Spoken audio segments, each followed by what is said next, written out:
Hey guys, what's up? Today I'm going to be doing Japanese hibachi style ginger salad dressing. So I don't know what it's called, but whenever you get that iceberg lettuce salad at a hibachi restaurant and it has like a orange gingery salad dressing on it, that's what I'm making today. So you're just going to chop everything up and then either food process it, or I'm probably going to use a stick blender just because it's a bit less of a cleanup. And then you put it over iceberg lettuce and some shredded carrots. And it's delicious. Let's do it. Real quick, I also want to preface this with most things that I make on this channel, measuring doesn't matter at all. You can throw in other things you like or take out things you don't like.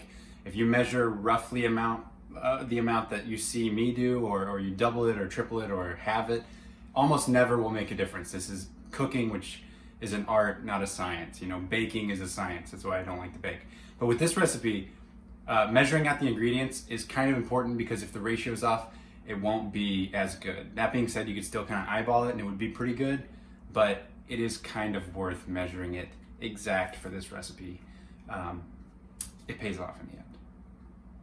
All right, now I'm ready.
All right, that's it.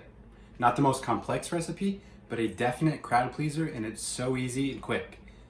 Next time I'll do a onion volcano or something more exciting from the hibachi world. But in the meantime, you're gonna love this. Thanks for watching.